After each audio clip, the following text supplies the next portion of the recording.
জাযাকুমুল্লাহ খাইরান। সুদের টাকা দিয়ে মসজিদের কাজ করানো যাবে কি?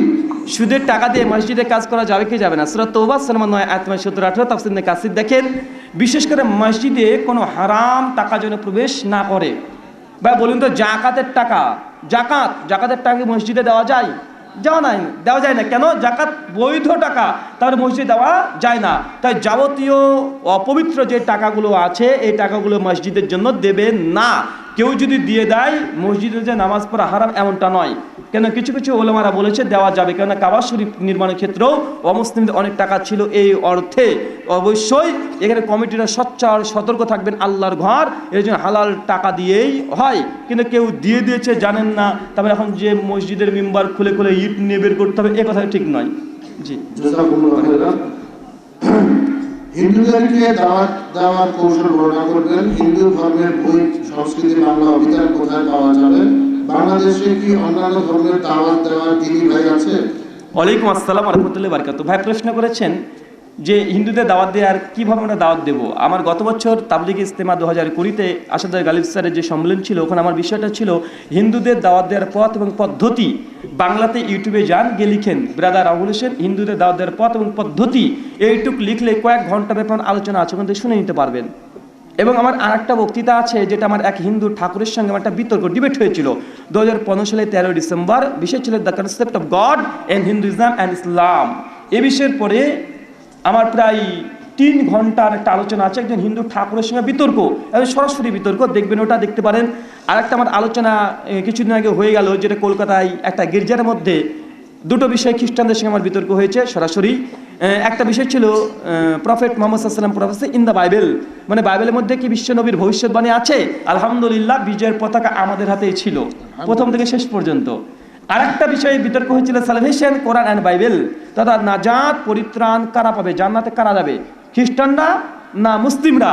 আলোচনা দুটো শুনবেন ইনশাআল্লাহ, দেখবেন বিজয়ের পতাকা সর্বদা আমাদের হাতেই ছিল। এই আলোচনাগুলো শুনেন, ইনশাআল্লাহ এখান থেকে কিছু নসিহত পেয়ে যাবেন। আর যদি আরও বেশি জানতে চান, ডক্টর জাকির নায়েকের অজস্র বক্তৃতা আছে, তার বই আছে, আমার লেখাও বেশ কয়েকটা অমুসলিমদের উপরে বই আছে, তবে এখনও বাংলাদেশে বের হয় নাই, বা ইনশাআল্লাহ সামনে বছর থেকে বের হবে। অমুসলিম, খ্রিস্টান, হিন্দুদেরকে নিয়ে তুলনামূলক আলোচনা করে বই ইনশাআল্লাহ অজস্র বই আসছে, কমপক্ষে আমার নিয়ে আসছে 10 থেকে 12টা এই মর্মে বই বের হবে ইনশাআল্লাহ, বাংলাদেশ থেকে বের হবে, আমাদের কলকাতায় পাওয়া যায়।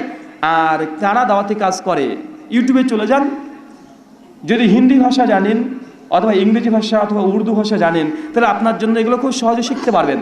ব্রাদার সিরাজুর রহমান আছে, তিনি তেলুগু ভাষায় হিন্দু ধর্মের পণ্ডিত। তেলুগু ভাষা বোঝেন? তেলুগু ভাষা বোঝেন ভাই? আমাদের ইন্ডিয়াতে 83টা ভাষা আছে, 83টা ভাষাতে কথা বলে, তাহলে তেলুগু একটা ভাষা, 10 কোটি মানুষ তেলুগু ভাষায় কথা বলে। তেলুগু ভাষা খুব চমৎকার ভাষা, সব গোল গোল লেখা, এই মানে কি কি কি লেখা থাকে, আমি মোটামুটি বুঝতে পারি, লিখতে পারি না, বুঝতে পারি। কেন আমাদের ইন্ডিয়াতে মানে 100 কিলোমিটার 150 কিলোমিটার গেলেই আপনার ভাষা চেঞ্জ হয়ে যায়। কেন আপনাদের এই জেলা থেকে ওই জেলা গেলে বাংলা ভাষা চেঞ্জ হয়ে যায়, তো আমাদের কিন্তু ভাষায় চেঞ্জ হয়ে যায়। তেলুগুতে ধরে বলবে কুল হু আল্লাহু আহাদকে কি বলে জানেন? কুল হু আল্লাহু আহাদ, এটা তেলুগু হবে ভগবান টো কাড়ে অন্যেডো তেন্ন প্রবর্তেগানে মেনচুডো।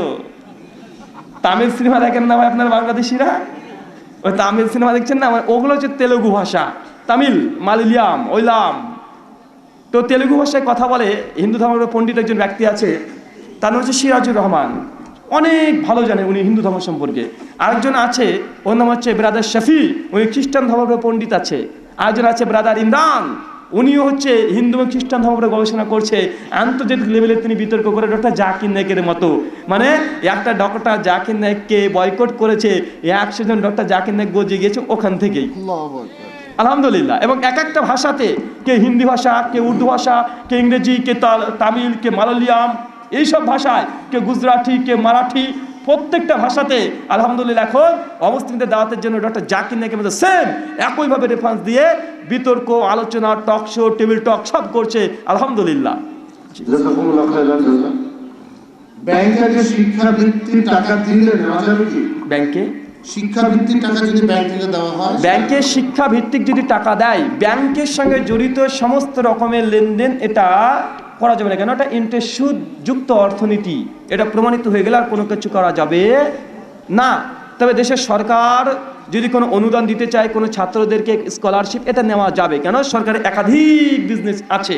কিন্তু ব্যাংক এটা শুধুমাত্র চলছে কিসের ভিত্তিতে, কথা বলেন, সুদের ভিত্তিতে। তাই এর সঙ্গে জড়িত বিশ্বনবী বলেছেন সুনান ইবনে মাজাহ 3388-89 নম্বর হাদিস, সুদের সঙ্গে জড়িত 8 শ্রেণীর মানুষ সমান পাপে পাপী। যে সুদ দিচ্ছে, যে সুদ খাচ্ছে, যে সুদ লিখছে, সবাই সমান পাপে পাপী। জি। রোজার নিয়ত বা প্রস্তুতি কিভাবে নিতে হবে? ইফতার ও সেহরির শেষ সময় কতক্ষণ? ইফতারের কোনো দোয়া আছে কি? বিষয়টা হচ্ছে রোজা প্রসঙ্গে আমার একটা আলোচনা আছে ইউটিউবে, লিখবেন রোজার 101 মাসালা, এটা লিখে আলোচনাটা পেয়ে যাবেন। আর রোজা নিয়ে আলোচনা করতে গেলে একটা আলাদা সময় লাগবে, ইনশাল্লাহ আমরা পরবর্তী সময়তে স্বতন্ত্র ভিডিও বের করে দিব এই বিষয়ের উপরে। জি। সালাম কি সবাইকে দেওয়া যাবে? সালাম কি সবাইকে দেওয়া যাবে? হ্যাঁ, সালাম আপনি সবাইকে দেবেন, তবে ঘুরে ঘুরে শুধু রাস্তায় মেয়েরা যাবে সালাম আলাইকুম দেন না যেন। সালাম সবাইকে দিবেন, ছোট হোক বড় হোক রাস্তায় হোক সবাইকে সালাম দিতে পারবেন, শুধু একজনকে দিতে পারবেন না। কাকে? যে ব্যক্তিকে দেখছেন প্রস্রাব ফিরছে, পায়খানা ফিরতে বসেছে দেখছেন, ওই ব্যক্তিকে শুধু সালাম দিতে পারবেন না। আর যদি ভুলক্রমে দিয়ে দেন তো যে এই কর্মটা করছে সে তাৎক্ষণিক জবাব দিবে না, ওই কাজ শেষ করে দাঁড়াবে, তারপর সালামের উত্তর দিবে। সূরা ইবনে মাজাহ কিতাবুত তাহারাত হাদিস নম্বর 223। অজুতে কান মাসা করার সহি পদ্ধতি কি? ভাই ওই সালাতুর রাসূলটা পড়ে নেন, বুঝে দিবেন। জি। তারাবির নামাজ কত রাকাত? সহিহ হাদিসের আলোকে বিস্তারিত বলবেন। তারাবির নামাজ কত রাকাত? তারাবির নামাজ 8 রাকাত, এটা বিশ্বনবী থেকে প্রমাণিত। সহিহ বুখারী কিতাবুস সালাতুত তারাবিহ হাদিস নম্বর 2013। বিশ্বনবী বলেছেন তারাবির নামাজ প্রসঙ্গে তার আমল ছিল, আমাদের আয়েশা রাদিয়াল্লাহু তাআলা তিনি বলছেন ইয়াজিদু ফি রমাদান ওয়ালা ফি গায়রিহি আলা 11 রাকা। বিশ্বনবী তিনি রোজার মাস এবং রোজা মাস ব্যতীত 11 রাকাত বেশি পড়তেন না। ওমর বিন খাত্তাব তিনি 11 রাকাত তারাবির নির্দেশ দিয়েছে। মুয়াত্তা মালিক হাদিস নম্বর 249, মিশকাত হাদিস নম্বর 1303 এবং 2। ওখানে উবাই বিন কাব তামিম আদ-দারিকে বিশ্বনবী মুহাম্মদ সাল্লাল্লাহু আলাইহি ওয়াসাল্লাম নয়, ওমর বিন খাত্তাব 11 রাকাত তারাবির নির্দেশ দিয়েছেন। জাবের বিন আব্দুল্লাহ থেকে বর্ণনা আছে মুসনাদে আবি আলা হাদিস নম্বর 1801। জাবের বিন আব্দুল্লাহ বলছে বিশ্বনবীকে আমি 8 রাকাত তারাবি পড়তে দেখেছি। এই মর্মে আমার 3খানা ইউটিউবে আলোচনা আছে। তারাবির রাকাত সংখ্যা ব্রাদার রাহুল হোসেন লেখেন, ইনশাআল্লাহ বিস্তারিত পেয়ে যাবেন। জি, সংক্ষিপ্ত। ইমামের হালাল রুজি নাই, পর্দা নাই, তাই পেছনে নামাজ পড়ি না, আমি একা পড়ি। ইমামের হালাল ইনকাম নেই, পর্দা নেই, তার পেছনে নামাজ পড়েন না, দলিল সহ জানাবেন। সহিহ বুখারী হাদিস নম্বর 694। ইমাম বুখারী অধ্যায় রচনা করেছে বেদাতি এবং ফিতনাবাজ ইমামের পেছনে নামাজ। কেউ ঘরে যদি পর্দা না থাকে এই ব্যক্তি ইমামে কাফের না, এ মুশরিক না, এ ফাসিক। কি বললাম? ফাসিক। ফাসিক ব্যক্তির পেছনে নামাজ পড়া বৈধ কখন? যখন না ইমামের চাইতে কানামা ভালো, তখন কানাকে ইমামা বলেন। জি। আমার বয়স 18, আবেগের বসে আমি হাত দ্বারা জিনা করে ফেলেছি, যার কোনো ক্ষমা আছে কি? ভাই প্রশ্ন করেছেন যে আপনি মাস্টারবেশন করেছেন, এর কোনো ক্ষমা আছে কি নেই? ভাই মনে রাখবেন এই মাস্টারবেশন করা এটা আপনার জীবনটাকে, আপনার ভবিষ্যৎ প্রজন্মকে সব শেষ করে দিবে। মাস্টারবেশন মানে হস্তমৈথুন করা। যদি থাকে নিজের হস্ত, কেন হব পরের দ্বারস্থ? নিজের হাতকেই যদি স্ত্রী হিসেবে ব্যবহার করতে লাগেন 2-1 মিনিটের শুধু আনন্দ তৃপ্তির জন্য, আপনার নিজের জীবন, আপনার ভবিষ্যৎ প্রজন্মকে শেষ করে দিচ্ছেন। কেন? কারণ সায়েন্স বিজ্ঞানীরা বলছে যে হস্তমৈথুনের দ্বারা মানুষের কোনো উপকার কিছু হয় না, শুধু ক্ষতি আর ক্ষতি হয়। প্রথম ক্ষতি কি? বিজ্ঞানীরা বলছে কোনো যুবক যদি কন্টিনিউ তা যদি এই কু অভ্যাসে যুক্ত থাকে তো তার শরীর থেকে যে একটা হরমোন নিঃসরণ হয়ে যায়, যে শুক্রকীট নিঃসরণ হয়ে যায়, এটা 40 লক্ষ মতো শুক্রকীট থাকে। 25 লক্ষর কম যদি শুক্রকীট আপনার শরীরে যদি থাকে, আপনার বীর্যে যদি থাকে, অথবা আপনার যে স্পাম এটা যদি 25 লক্ষের কমে যায়, তাহলে এই যুবক সন্তান দিতে পারবে না তার স্ত্রীকে। কথা বুঝতে পারছেন? যদি আপনি মাস্টারবেশন অতিরিক্ত করেন, আপনার শুক্রকীট শরীর থেকে চলে যাবে, আপনি ভবিষ্যতে আপনার স্ত্রীর সন্তান না হওয়ার চান্সটাই বেশি। আর যদি হয়, শরীরের শুক্রকীট কম থাকার কারণে আপনার ভবিষ্যতে যে সন্তানটা আসবে, এই সন্তানটা তার মেন্টাল কোনো প্রবলেম হতে পারে। পা একটু বাঁকা হয়ে গেছে, চোখ একটু বাঁকা হয়েছে, মানে অসুস্থ হবে সন্তান। স্বাভাবিক সন্তান হবে না। কেন? আপনার শুক্রকীটের অংশ কম আছে, কথা বুঝতে পারছেন? আর এমনি তাৎক্ষণিক ক্ষতি অনেকগুলো আছে। এটা তো ভবিষ্যৎ প্রজন্ম অন্ধ করে দিলেন, শেষ করে দিলেন, নিজের সন্তানকে স্মৃতিশক্তি দুর্বল করে দিলেন। এই সন্তান কখনো বড় হয়ে ভালো কিছু হতে পারে না। কেন? সে জন্মাচ্ছে দুর্বল হয়ে। আর যখন আপনি এই কুঅভ্যাসের সঙ্গে যুক্ত থাকবেন, বিজ্ঞানে বলছে অনেকগুলো তার ক্ষতি আছে। প্রথম, তার মেজাজটা হবে খিটখিটে। কি হবে?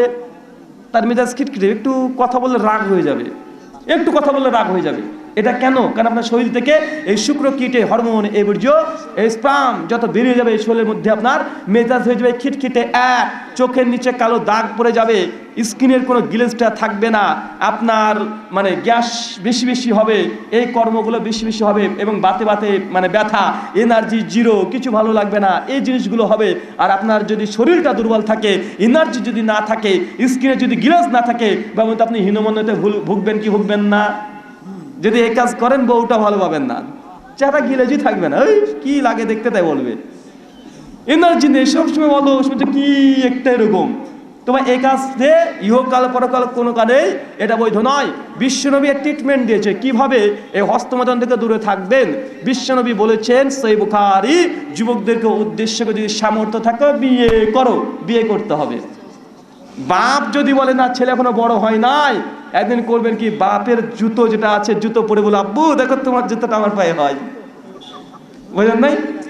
বাপের জুতো যখন ছেলের পায়ে হয়ে যাবে তখন বুঝতে পারবেন ছেলে বড় হয়ে গেছে।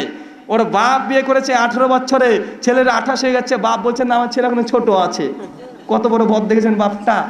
ও 18 বছরে বিয়ে করেছে, ওর মাকে নিয়ে চলে এসেছে। ছেলের বয়সে কিছু 28, বলছে না ছেলে এখনো ছোট হয়ে আছে। তো কি করবেন বলতে, বাপের জুতো পরে ঘুরে বেড়াবেন, বাপের জামা পরে ঘুরে বেড়াবেন। আমার জামা পরেছিস কেন? দেখো আব্বা তোমার জামাটা আমার গায়েও হয়, জুতোও হয়, তাহলে বুঝতে পারবে। আল্লাহ রাসূল বলেছে যদি সামর্থ্য না থাকলে বিয়ে, আর সামর্থ্য না থাকলে রোজা করতে হবে। কি করতে হবে? রোজা করতে হবে। যদি আপনি পর্নোগ্রাফিতে আসক্ত থাকেন, পর্নোগ্রাফির ওপরে যত ইউটিউবে ডাটা আছে সব ডিলিট করে দেন, মোবাইলের মেমোরিতে যত ডাটা আছে সব ডিলিট করে দেন, অ্যাপস যদি থাকে সেটাকে আনইনস্টল করে দেন। এটা আপনার প্রথম কাজ। যদি আপনার ল্যাপটপে এইসব জিনিস থাকে, মোবাইলের থেকে সব ডিলিট করে দেন।